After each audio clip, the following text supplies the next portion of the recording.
Én úgy 9 után azt szoktam mondogatni, már a Szentülek se dolgozik, hagyjanak nekem békén, nem tudom, de hát ő ragaszkodott, azt megkarült az apukáját. Mondom, nagyszerűen, akkor aluljunk egyet. Szóval nem ő elmesél. És akkor kiderült, hogy ez a lány, hát 15 évet neveltem én, hát óvodát, iskolát, leérettségizett nálunk a házba, és hát most 22 éves szép nagy lány, kolléganőm, nevelőnő nálunk, és elmondta, hogy hát a Facebookon tudta az apja keresztnevét, de csak ennyit. Meg az is, hogy talán Szakács, hogy talán Kolozsváron született, és azt mind oda beképelte, keresőbe, és kijött egyetlen férfi név. Elkezdett azzal csettelni, és végül hát megkérdezte, hogy az a férfi ismeri azt a nőt, már mint az anyukáját. Visszajött, hogy igen, ismerem. Azt mondja, akkor te mi rokonok vagyunk, ugye? Kérdezi a férfi, milyen rokonok lennénk? Hát mondja, te vagy az apám. Hogy mondja, hát most ebben nem mennénk bele, ugye most a zarándokolatot szervezik, nem a 10 parancsot elemezzük ki, de azért jó tudni azt, hogy volt 22 évvel ezelőtt egy Kolozsváron egy regénybúcsúztató, és a férfinek született 2 lánya, nem ugyanattól a nőtől, de ugyanabban a hónapban, szóval, hogy mondjam, 5 éves volt a lány, addig fizette a gyerektartást, utána elment egy nagyhajóra dolgozni, valahol Kanadába, vagy hova, és az anyuka elzülött, és így került a kislány hozzá, és fölneveltük mi. És hát azt mondja, a kislány, most ő mit csináljon? Hát mondom, hát mit csinál? Örvendjél neki. Szóval minek?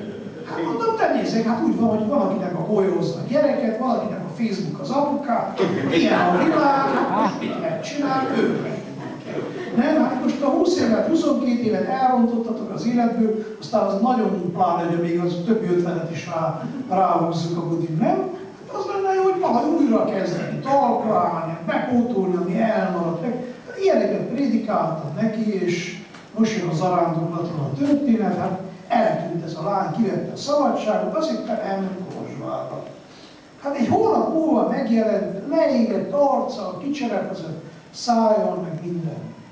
Kérdem, hol voltál? És azt mondja, elment Pécsre, autista gyerekeknek segített ott tábort szervezni 2 hétig.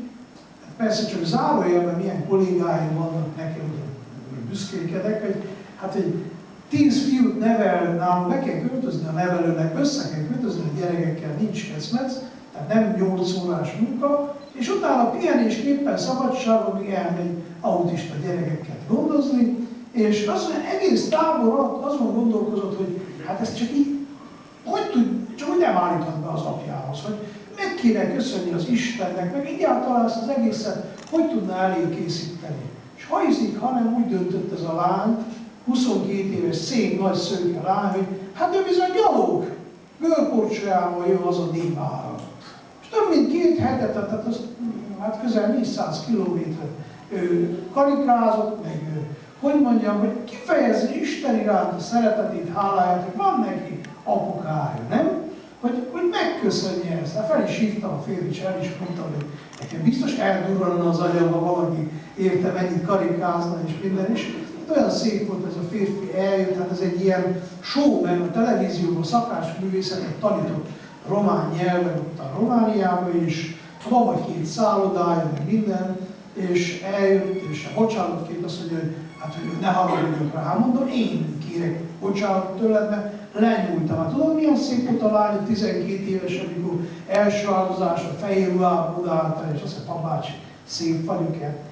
Pont ezeket pattintottad te el, amikor élet első szerelmével jössz, ki van virulva, mert na papács, szerelmes vagy, meg kell beszélni, meg ilyesmiket, lányok, ezt meg kell beszélni.